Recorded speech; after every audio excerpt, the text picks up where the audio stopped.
Olá, bom dia galera do 7º ano da Escola Dinâmica. Hoje vamos começar aqui um pouco falando sobre a Organização Política Administrativa do Brasil, Império, né? A gente trabalhou na aula passada em sala de aula, na realidade, o Brasil Colônia, né? E hoje nós vamos ver a parte do Brasil Império, né? Também trabalha o sistema de monarquia naquela época, né? E aí hoje vamos começar esse processo, né, do Brasil. Na realidade a gente já trabalhou, agora que eu me lembrei. Hoje vamos trabalhar com o sistema de organização política e administrativa do Brasil no início dos dias atuais, da atual República. É isso mesmo.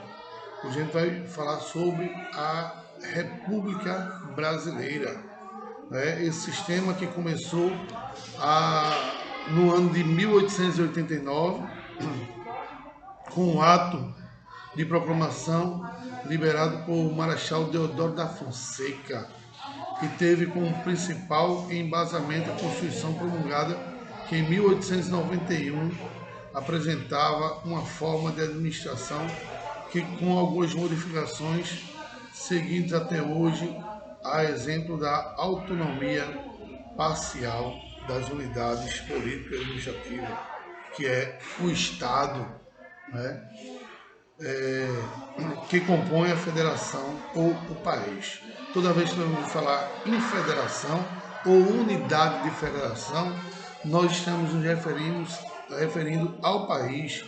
É uma união política entre as províncias ou estados que se associam sob o governo central, sem perder, contudo, a soberania. Então, a federação, na realidade, ela tem a soberania sobre o país, ou seja, o Estado, ela é laico, né? Ele é que comanda, na realidade, os outros governos do país, o Estado Federal. Aí eu estou falando assim. Aos poucos, os diversos regimes republicanos que passam pelo Brasil foram moldando a divisão política administrativa até o republicano adotou, até chegar à situação atual, né? Em primeiro momento, o governo republicano adotou a denominação Estado, abandonando a antiga denominação de província, porque antes nós tínhamos províncias no país a partir do processo de capitanias hereditárias, e aí adotou a denominação Estado no lugar de província para identificar as unidades de federação. Esse período, porém, é bastante proveitoso em conflituoso fronteiriços a criação de territórios federais, o que passará a descrever a seguir. Vamos falar logo do Estado do Acre. O Estado do Acre, meus queridos, eles nem sempre foi parte do Brasil, né? O Estado do Acre era uma colônia da Bolívia, né? Que durante muito tempo o Brasil viveu em conflito com a própria Bolívia para reaver o Estado do Acre como seu. E por que isso, né? Porque o Acre era um estado que era uma região, na realidade, que se produzia muita borracha. E naquela época a gente não tinha como principal matéria-prima para a produção de borracha o petróleo. Se tinha o látex, então se produzia muita borracha a partir do látex. E como a região do Acre era uma região que tinha uma grande quantidade de plantação de seringueira e não fazia parte até então do Brasil, né? O Brasil queria de todo jeito que o Acre passasse a ser uma parte do Brasil. E com isso ocorreram vários conflitos, né, durante um certo período de tempo. Mas no ano de 1902, né, acabou-se fazendo um acordo entre Brasil e Acre, foi denominado o Tratado de Petrópolis, E como foi esse acordo?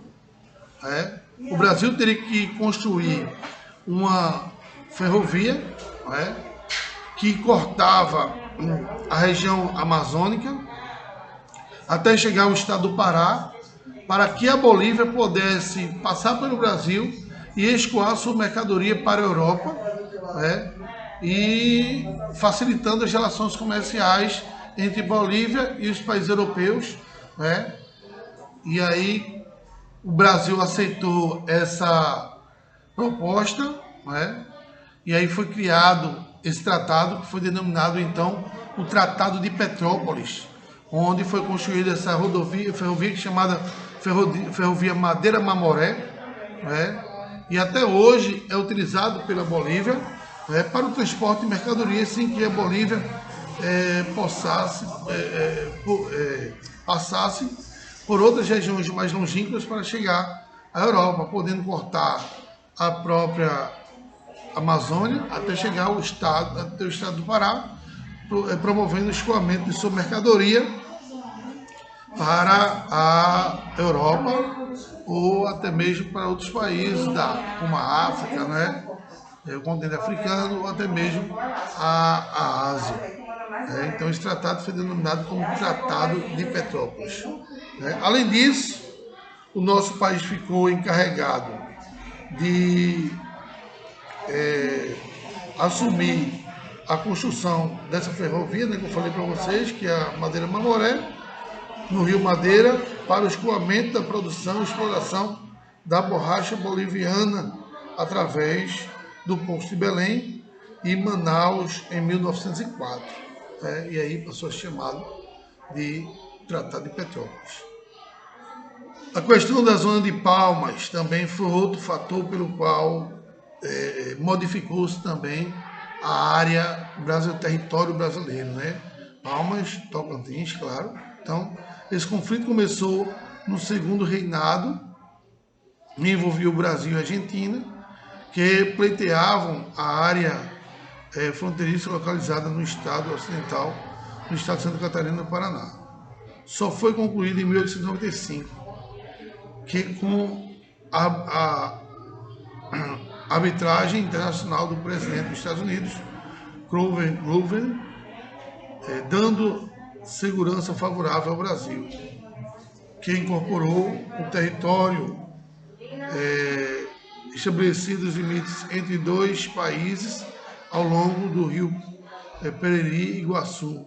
Essa região foi transformada em 1943 com o governo do Estado Novo, getulistas, em dois territórios federais, com nomes de Iguaçu e Ponta Porã. Então aí essa região foi uma região que foi criada no governo de Getúlio Vargas, através desse acordo apoiado pelos Estados Unidos no ano de 1895. Já a questão do Amapá, a disputa por esse território envolveu o Brasil e a França, pois o legítimo, que se deu o nome da República da Guiana Francesa, que até então era administrado também pela França, e aí a colônia francesa, o conflito estava muito tenso naquela região, e aí com o tempo, no governo de Getúlio Vargas, o Amapá passou a fazer parte do território brasileiro, com justamente a intenção de liberar o transporte fluvial naquela região do rio Oiapoque, que até então não se podia ultrapassar essa região, porque uma parte do rio Oiapoque passava dentro do Brasil, e aí um acordo feito entre a Guiana Francesa e o Brasil, a região do Amapá passou a fazer parte do Brasil, e toda a rede pluvial passou a ser liberada naquela região, dando assim uma nova cara ao território do Brasil. Então, esses estados passaram a ser incorporados ao Brasil, dando um novo perfil ao território brasileiro, E aí a gente passou a ter o território do Rio Branco, né? Território do Amapá, território do Acre, território do Guaporé, né? E o território de Punta Porã, localizado no Mato Grosso do Sul, né? E além do território do Iguaçu. Essa área aí, localizada bem próximo à região onde está a maior reserva aquífera do mundo, né? Que é o aquífero Guarani, né? Porém maior extensão territorial. Porém a gente tem outro também reservatório de água, que é o reservatório do Alto-Chão, né? Também que tem mais volume de água até mesmo do que o aquífero Guarani, onde acaba de certa forma promovendo aí a distribuição de água, né, para o futuro do Brasil, quando nós tivermos uma grande falta de água no nosso planeta. E aí a gente vai ter essa região como a nossa verdadeira caixa d'água. Só que o aquífero do Alto-Chão, ele é mais volumoso, tem mais volume de água no aquífero do Alto-Chão do que no aquífero Guarani. O aquífero Guarani, ele estende-se a uma área maior, né? Não abrange apenas o Brasil, como abrange também outros países da América do Sul. Então, com o tempo, as cidades começaram a se desenvolver, começou a haver um processo de urbanização, né? Que até então a população, a grande maioria da população brasileira, era uma população essencialmente rural, ou seja, a grande parte da população brasileira estava localizada no meio rural e a menor parte estava no meio urbano. Como o meio urbano, a partir da década de 60, começou a se desenvolver, essa área começou a se tornar uma área de grande atração populacional, dando origem assim à intensificação do sistema de êxodo rural, né? Ou seja, a saída do homem do campo em busca de trabalho nas grandes cidades, promovendo aí um desenvolvimento urbanístico, né? Onde as cidades começaram a ter um novo perfil e começou a crescer verticalmente, ou seja, o crescimento vertical das cidades. Esse crescimento vertical, de certa forma, acabou acarretando e trazendo problemas de ordem ambientais, né? Como, por exemplo, a falta de estrutura no saneamento básico das grandes metrópoles, das grandes cidades, que acabou, consequentemente, promovendo aí o surgimento de doenças epidemiológicas nos grandes centros urbanos, doenças ligadas a doenças parasitárias no seu contexto geral, né, como verminoses, né, doenças que foram erradicadas em países desenvolvidos no século XXI, mas que inclusive até hoje, no século XX, nós temos ainda esse tipo de doença nos nossos países de subdesenvolvimento e países em desenvolvimento, né, o que é uma tristeza, né, porque, vejam só, a gente está em pleno século XXI, né? E no Brasil, por exemplo, nós temos índices altíssimos de doença de Chagas, né? A doença de Chagas está atrelada diretamente ao processo de subdesenvolvimento das cidades, principalmente nas cidades interioranas, onde as casas são construídas de pau a pique, né? E o barbeiro, que é o vetor da doença de Chagas, né? Ele transmite a verme Trypanosoma cruzi, que por sua vez acaba afetando o aparelho endócrino das pessoas, como por exemplo o fígado, e aí acaba gerando doenças que essa doença de Chagas, ela é uma doença incurável, né? Porque ela vai corroendo aos poucos, ou ela afeta o nosso coração, né? Deixa o nosso coração grande e aos poucos vai afetando também outros órgãos, como por exemplo o fígado, o pâncreas, né? E aí consequentemente você acaba desenvolvendo a morte, né? Porque, infelizmente, é uma doença que deveria ter sido erradicada há muito tempo.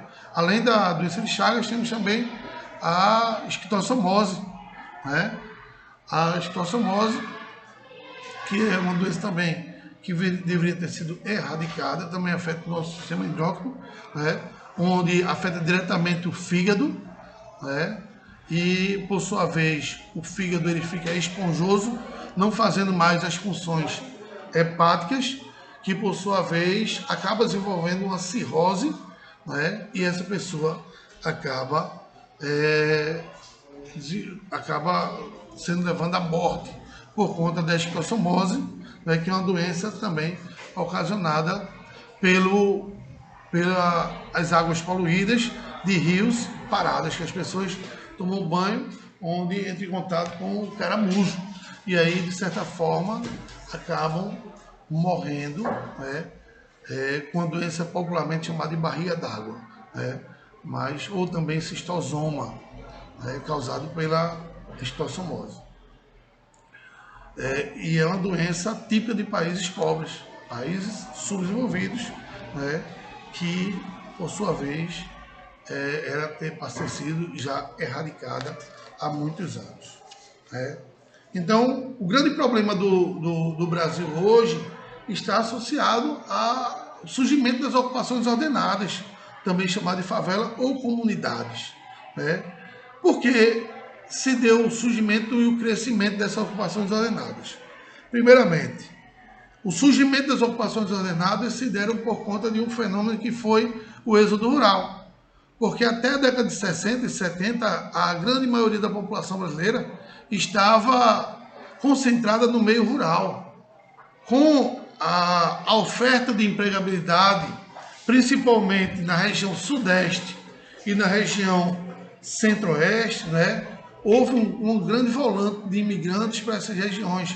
Para a região sudeste, justamente por conta do desenvolvimento urbanístico de São Paulo e Rio de Janeiro, que atraiu um grande contingente populacional para trabalhar principalmente na construção civil, e dessa forma acabou ocasionando uma região que ficou túrgida, ou seja, uma população muito exagerada, né? Uma concentração de população, uma densidade demográfica muito elevada, o que não comportou essa massa populacional no meio urbano e, consequentemente, acabou fazendo com que essas pessoas fossem para as periferias, construindo assim as ocupações ordenadas ou favelas, que veio a ocasionar os problemas ambientais que a gente tem, né? Ocasionar não, né? Veio comprometer ainda mais os problemas ambientais, porque aí muitas pessoas acabaram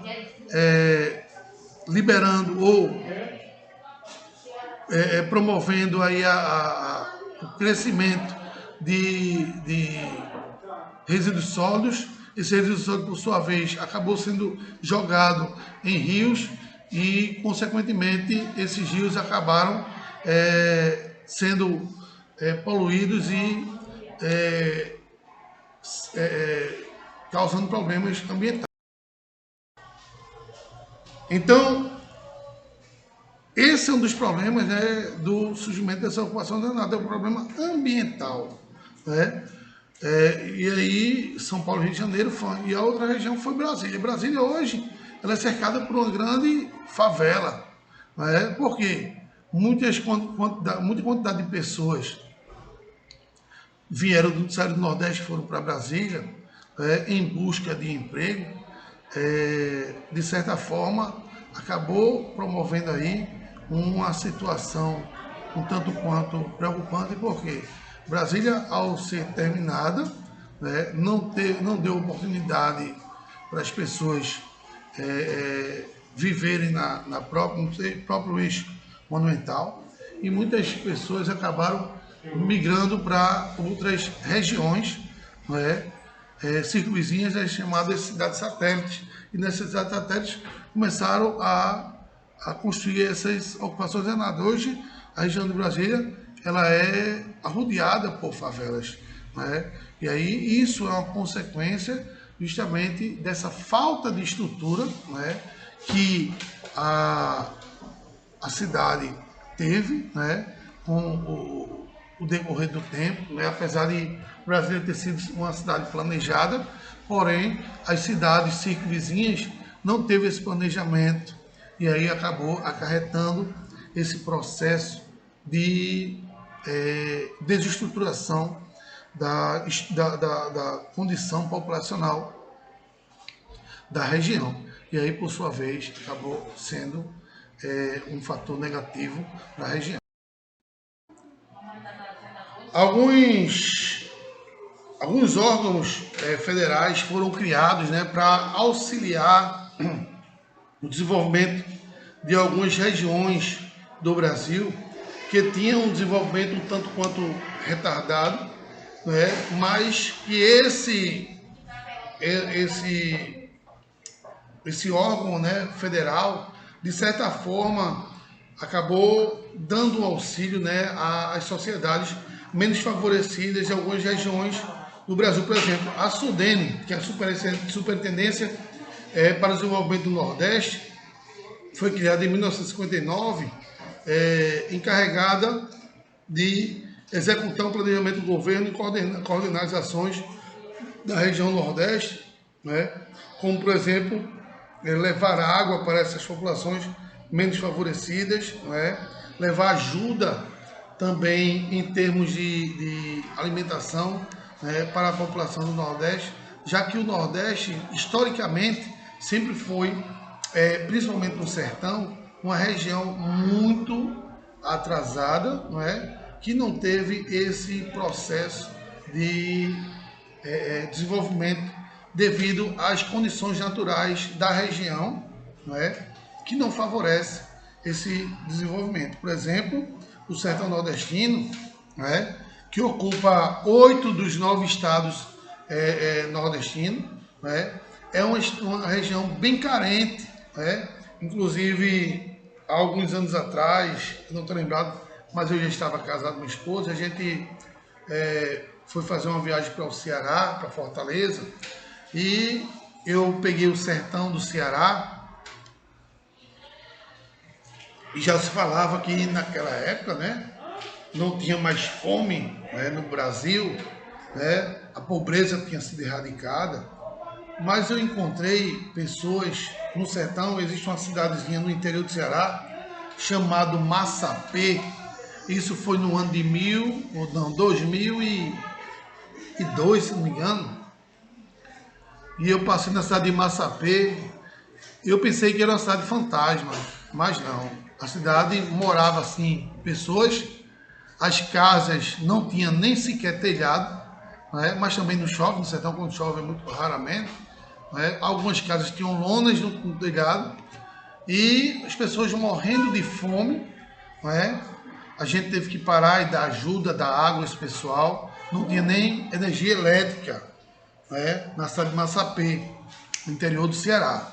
Né? E aí você vê, em pleno século XXI, né, no Brasil, né, em países como os países africanos, não, no Brasil, você tem uma cidade, né, isso é uma em centenas que existe no Brasil, né, que no meio do sertão, né, mas que não é muito distante de cidades desenvolvidas, que estavam entre Fortaleza e Natal, né, você tem cidades de uma pobreza franciscana que nem energia elétrica tem, né, mas infelizmente a mídia ela não mostra essas coisas e também a sociedade ela não fica sabendo, porque a população ela é 90% cosmopolista, ou seja, ela vive no meio urbano, ela não sabe qual é a verdadeira situação do sertão brasileiro, do homem sertanejo,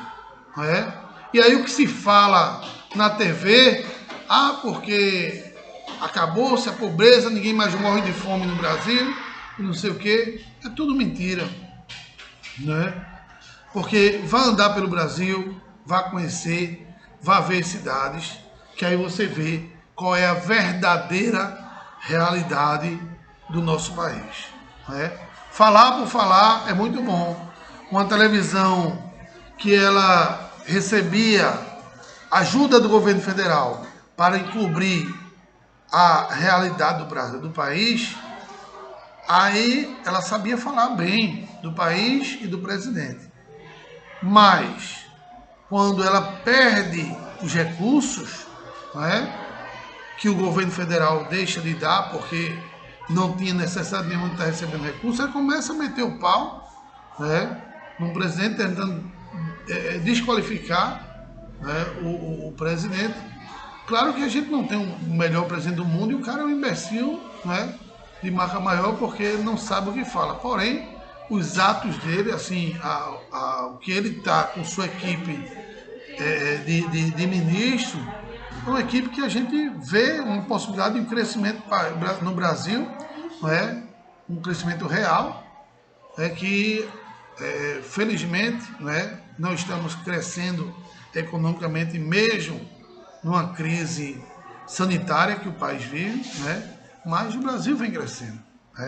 E aí essa Sudam, que foi a Sudene, na realidade, que foi criada durante os anos de 1959, ela, durante muito tempo, realmente ajudou muito o povo sertanejo, o povo nordestino, Mas, de um tempo para cá, já no Brasil, república fora do sistema do regime militar, essas empresas, esses órgãos federais ficaram apenas como um polo de arrecadação de capital, desvio de verba. Além da Sudene, também foi criada também a Sudam, Superintendência de Desenvolvimento da Amazônia, que tinha como finalidade as mesmas finalidades da Sudene, que era ajudar a população amazônica, já que a região amazônica é uma região extremamente desfavorecida por estar numa área onde ocorre uma grande densidade florestal e uma grande quantidade de rios que impede o processo de desenvolvimento econômico da região. E aí é necessário que tenha uma empresa, que foi criada em 1966 para dar o auxílio e o suporte técnico à população da região e não fazer com que a região norte atrase ainda mais o seu processo de desenvolvimento, que assim como o Nordeste, são as duas regiões de maior atraso econômico. O Nordeste, por apresentar uma questão climática em boa parte desfavorecida, que é o clima semiárido, e um solo muito pobre, pedregoso, e que, consequentemente, não ajuda o processo de desenvolvimento agrícola em boa parte do Nordeste. Como eu falei, dos 9 estados, eu tenho 8 com o sertão.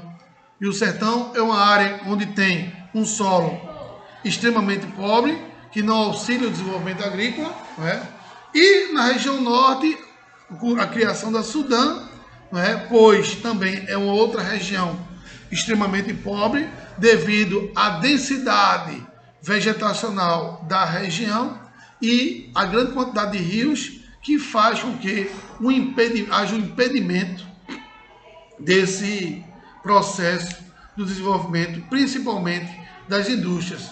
Claro que a gente tem um grande parque industrial na região norte, que é a Zona Franca de Manaus, onde ali eu tenho uma área de montagem de motos e eletroeletrônicos, que facilita e promove aí o desenvolvimento econômico da região, que tem boa parte da sua economia baseada no setor primário e secundário.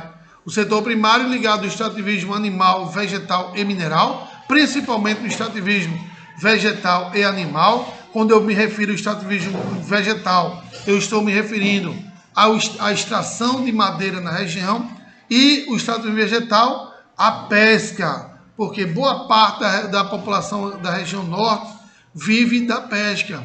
Tanto é que lá eu tenho o maior mercado de peixes a céu aberto do mundo, que é o mercado Ver-o-Peso, no estado de Belém do Pará. E boa parte dos peixes que vendem naquele mercado é de origem de rios e a menor parte do mar, já que o litoral da região norte ele é um tanto quanto curto, que vai apenas de um trecho do Pará até um trecho do Amapá, né? Mas a maior parte dos peixes que é vendido no mercado ver-o-peso é de origem de rios.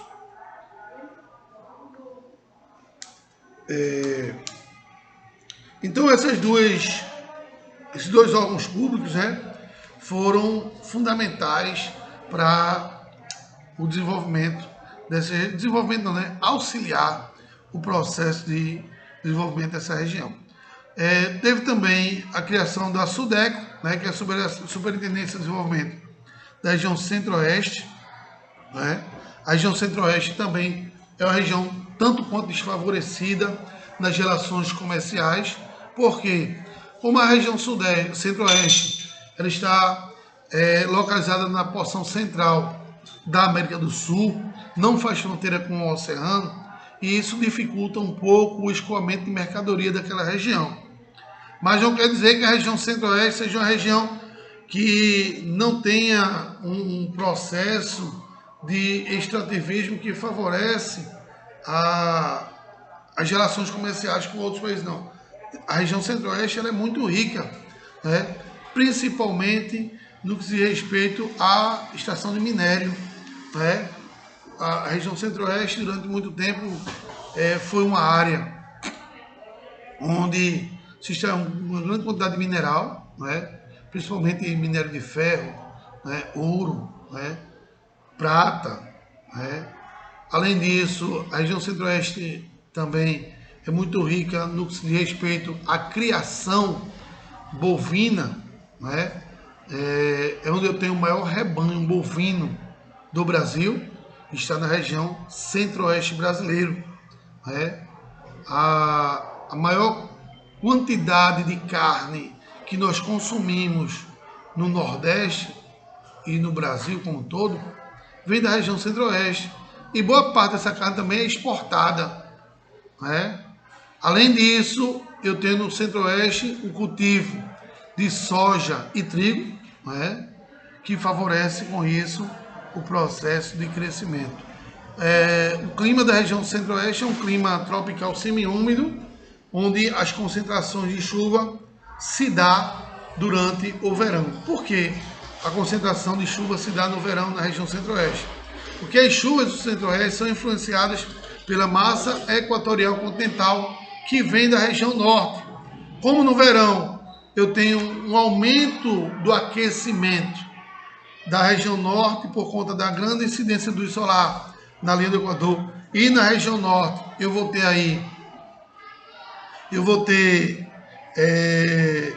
uma grande quantidade de rios e vegetação, eu vou ter uma evapotranspiração muito grande dos rios e da vegetação, formando nuvens gigantescas que vão atingir durante o verão a região Centro-Oeste. E aí eu vou ter chuvas abundantes na região Centro-Oeste.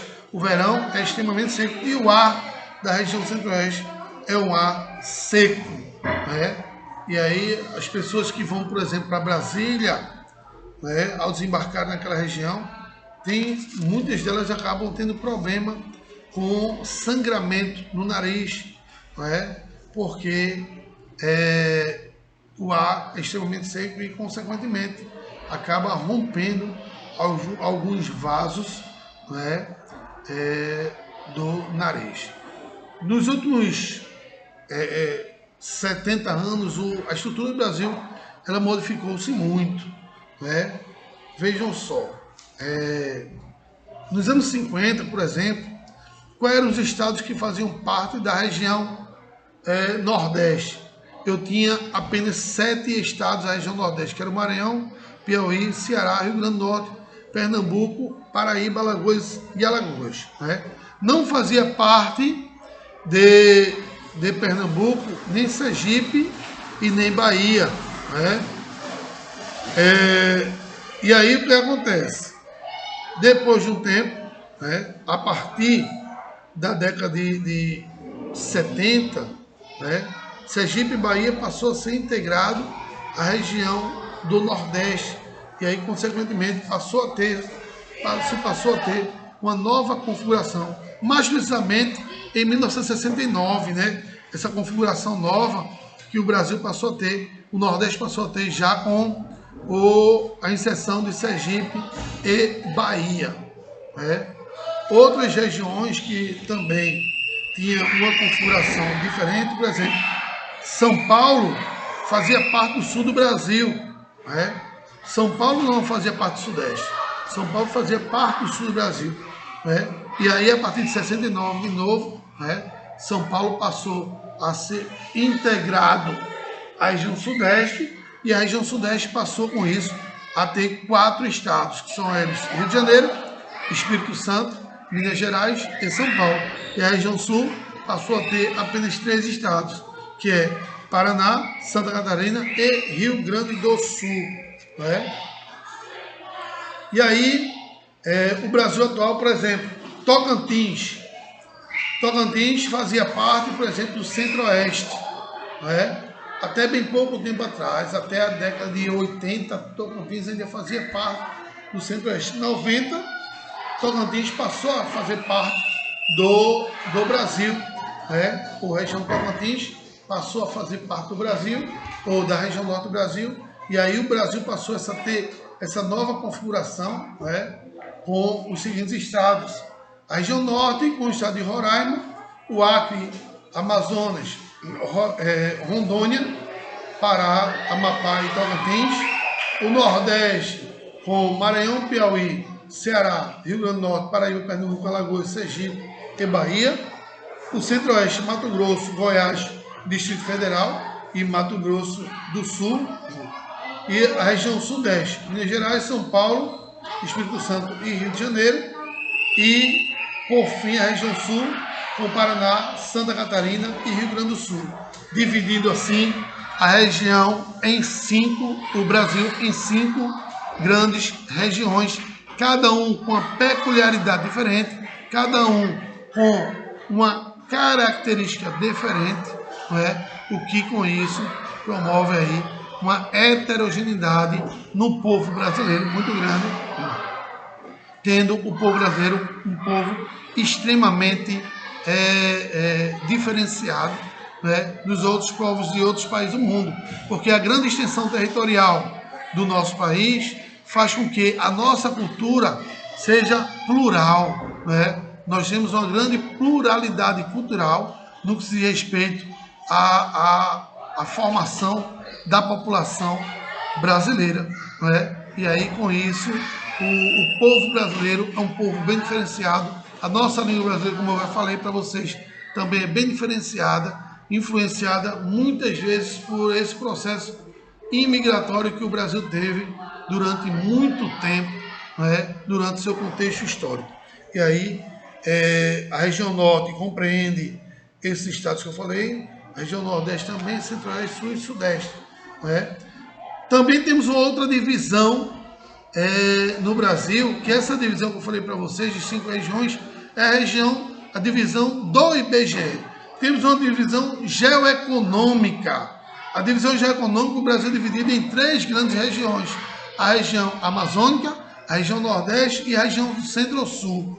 Onde nessa região geoeconômica, os limites territoriais dos estados, eles não são respeitados. Por exemplo, a região do Maranhão, ele fica dividido ao meio, uma parte pertence à região amazônica e a outra parte à região nordeste, porque as características do leste do Maranhão apresentam características naturais muito parecidas com o sertão nordestino, com as áreas do Nordeste. Por isso que essa parte do leste do Maranhão passou a fazer parte do Nordeste, e o leste do Maranhão, que tem características naturais muito parecidas com a região amazônica, passou a fazer parte também da região amazônica. Assim como o Tocantins é dividido ao meio e a região do Mato Grosso. O Nordeste também ganha uma parte do estado de Minas Gerais e perde parte do Maranhão nessa divisão geoeconômica. E o Centro-Sul fica com quase a totalidade do estado de Minas Gerais, quase a totalidade do estado de Minas Gerais, porque o norte de Minas Gerais passa a fazer parte do Nordeste, não é? Total da região Sul, não é? E boa parte da região Centro-Oeste. Essa região do Centro-Sul é a região mais envolvida economicamente do Brasil, não é? Onde eu tenho aí o motor do Brasil, que é o Estado de São Paulo, que faz com que o Brasil se desenvolva cada vez mais. Então, gente, eu vou ficando por aqui. Deus abençoe a vocês e até a próxima. Um abraço a todos.